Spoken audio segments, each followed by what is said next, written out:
We are Steve and Jill. Together, we've been buying and reselling land since the 90s. Our data-centric approach leaves our buyers asking, how can you sell it so cheap? Here on the Land Academy Show, We answer that and more. I'm Steve and Jack Butala. And I'm Jill DeWit, and this is the Land Academy Show. This is episode number 2159. Today, Jill and I are talking about how to target land sellers who are most likely to sell below market value. Geez, that's like an ever-present question. Let me unpack that for a moment. Targeting land sellers most likely to sell below market value. That's what we do. Isn't that interesting? I'm actually looking forward to this week. This is the first I read this. Oh my gosh. Why is that, Jill? Because you're a professional? I read this. Exactly. Right before we turned the mic on, I said, Jill, you want to look at the topic? Oh, no, I'm a professional. Okay. I got We're going to this. see how professional she is. Yeah, my nose is running too. I got this. Don't worry about me. So, no, this is going to be really good. This is what we do. And sometimes, well, here's my whole reasoning about pausing for a moment. Sometimes it's not just targeting. It's just letting them come to you. We try to target. In a perfect world, I'd send 5 letters and I'd buy 5 pieces of land. But it doesn't go like that. So if you think we're going to tell you how to target and perfect this so that every offer you send will be signed and sent back, that's not the case. Will that ever happen? But will we be in a technological age at some point? No. Where you call somebody and they say, how did you know? No. I had a thought in my head 3 minutes ago and now I got a phone call from you. You can't make it perfect, and you can't scrub out stubborn. You know when you sit around to have a conversation and things, your phone's listening feelings. to you, like Siri's listening to you or Google's listening to you? Yeah. And then all of a sudden, 3 minutes later, there's an advertisement on your phone for the thing that you were talking about. Well, sometimes it's in your head sometimes. Sometimes even in your head. You're like, I think I need to whiten my teeth. So I I'm unlike drinking Jill, too much coffee. Next thing you know. I, unlike Jill, do believe that it will happen at some point. I don't think we're very seriously close, but it'll be much better. If you haven't used perfect, how's that? If you haven't used AI recently, it's life-changing. Yeah. Most or all of you have, but there's huge differences in types of AI. If you're on ChatGPT, I would encourage you to type a question into that. How about and this? then use Grok at the same time, and you'll see the difference. I don't think it'll be 5 for 5. I think it'll be 3 for 5 as far as offers, and because I think it's going to get really good.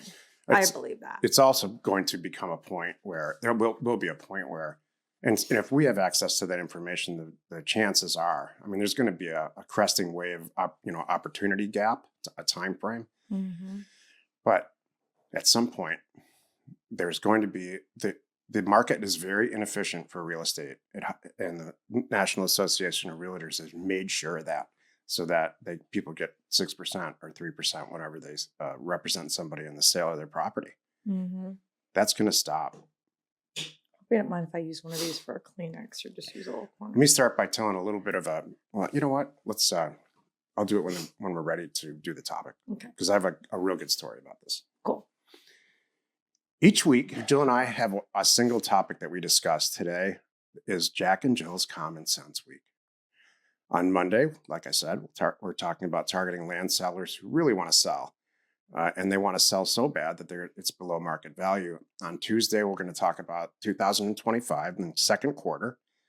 And I'll give a market real estate update on where we want to buy and what we want to buy for the rest of the year.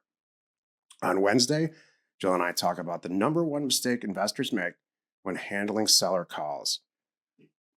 That's a little out of my league, so Jill's going to handle that one. Thursday, the biggest time wasters in land investing. And then Friday, finally, the simple daily routine that keeps our land business running smoothly. Here's a spoiler alert on that. It involves me staying out of everybody's way. Oh, I was thinking of something else. I have a different answer. Each day on the show, Jill and I talk about, we answer a question from our Land Academy member Discord forum. And we take a deep dive into land-related topics by popular request. Okay, so today's question is, Erica S. wrote, "Hi, new friends. Erica here from Iowa.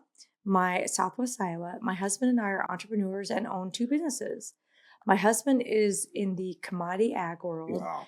and I started my occupational therapy private practice company 7 years ago, serving several communities with 3 clinics. Good for her. Wow, that's great. We've been looking for a joint venture in the real estate world. And when I found Jack and Jill's awesome podcast, we are eager to get started and celebrate successes with you. So here's what I hear. Oh. You guys are doing great individually and individual careers, and you want to take a chance and wreck it all and work together. Oh, please. Already business owners. I bet. Like she's like, they own 2 businesses. She didn't say separately, but I'm guessing they help each other out already. Agricultural commodities and occupational therapy are pretty different, Jill. There is that.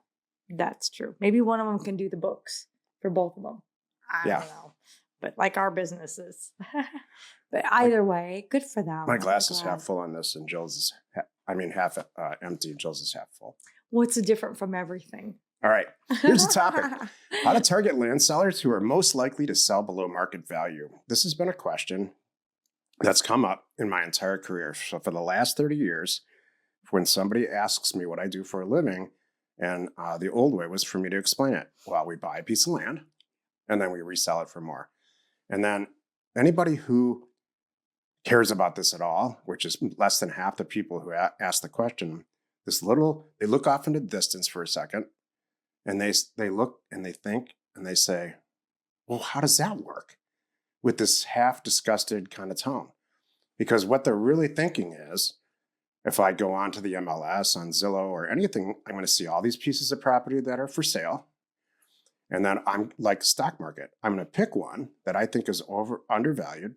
And then I'm going to sell it on the exact same marketplace, just like the NASDAQ or you would with the stock, for more, like gambling, like the stock market. And that's not the case. So I don't answer that question like that anymore because I don't want to talk about it for an hour to anybody. But the way that I used to answer it is, hold on a second. We buy properties off market, super old school, like before the MLS, old school. We send out letters, we give people calls, all that stuff. So they're off market. Then we go to resell them in a real traditional way, usually with the real estate agent, and that clears it up. One of the things people often assume is they think that we hold them. Like you brought up a stock market. You're holding it until the numbers make sense in the stock market. And it might be, well, if it's a day trader, it's going to be that day. But, in other situations, you might hold it for a long time, waiting to see what happens with that company kind of thing. So what's interesting about us is there's no holding it. We're buying it below market value to sell it in 5 minutes at a much better price. That's the whole point. My point in giving that talk is because I believe probably many people listening to this have the same question. Wait a second, what? Yeah. How do you? So the topic is, how do you target land sellers, really specifically, who are most likely to sell below market value? And here's what you do. You go, and this is all explained in all the Land Academy programs. You identify a place, a market. Let's say it's a zip code, maybe it's a county, maybe it's a set of adjacent zip codes that are in a predetermined way. You already know that if you actually end up buying a couple of pieces of property in those markets, there's a very, very, very positive, good chance that you're going to be able to do what Jill just described, sell it 5 minutes later. Mm-hmm. So, number one, we're not going to target people in North Dakota. That's just not a market, I can tell you. And I'm not picking on that state or any it's just not a place that demands, there's not a lot of innate demand there constantly, like let's say Austin, Texas.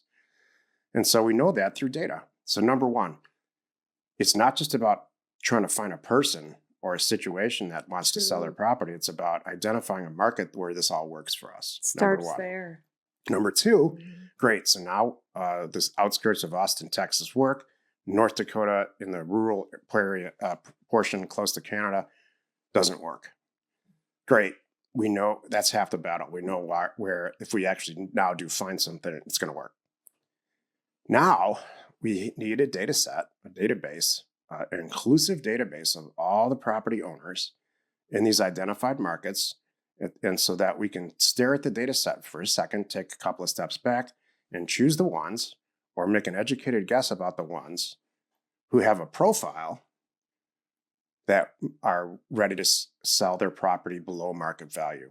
So, and what do you think the makeup is, the recipe or the circumstance for the people who are going to sign those things and send them back or call you back? Maybe one is they inherited it and they need the dough. Inheritance, keep going. This is fun. Well, they lost their job. Life event, lost their job. Life event, Maybe had a kid. Life event, have children, need to move to a new school system. Life Fill in event, the blank. it's life events. Yep. Life events at this time of recording, the assessor database doesn't care about life events. True. They only care about the physical property, where it's located, and how they're, whatever value of assessment that they're utilizing so that they can send out tax bills. They only care about that. Correct. The internet and data aggregators like DataTree, and Jill and I are licensed providers, Land Academy members have access to all of this, are starting to go down the path of utilizing other sources of data to accomplish what we're trying to accomplish. The best product that I've used to do this is PropStream. PropStream is years away from really being a perfected product where I can narrow down somebody lost their job, somebody passed away. This is the heir to a property. So our answer is, and has been for the last 35 years, to send everybody a letter, an offer, an actual offer in the form of price on it, cover letter and a purchase agreement. Mm-hmm. And then the data, I call it, we let the mail do the work for us. We send out 10,000 letters, 8,000 letters, 5,000, a pretty predictable number. And it's almost always a life circumstance are going to call Jill back and say, you know what, I just got your letter. My wife and I were talking about this. Let's do this. Yep. That's it. Yep. That's how you target land sellers who are most likely to, and it works the exact same way with office buildings, with candy manufacturing companies, houses, every type of product out there where you have a real data set. This will work. Excellent. Join us. Oh, sure. That was correct. You did very well. I don't know if you're in a relationship with somebody where you just don't know what they're going to say next, or maybe you have a talk show. You don't know what your co-host is going to say next, but it would be very boring if I knew exactly what you were going to say. Thank you. She could have said, that's not how this works at all. Hope that's happened. Well, and it's happened to me. That's the funniest thing. Most recently, like, that's great, Jill, but that's wrong. I love your energy, but no. Maybe today that happened. Yeah, it might happen. Join us tomorrow where we discuss the second quarter of 2025 real estate market, and I'll give an update where and what to buy. You are not alone in your real estate ambition. We are Jack and Jill. Information and inspiration to buy undervalued property. We hope you find our content valuable and we appreciate your support. If you have not already, please check out our channel and hit the subscribe button. And your comments and suggestions help us to create the content you're here for. Hitting the like button helps to support our channel's algorithm and gauge your interest for future shows.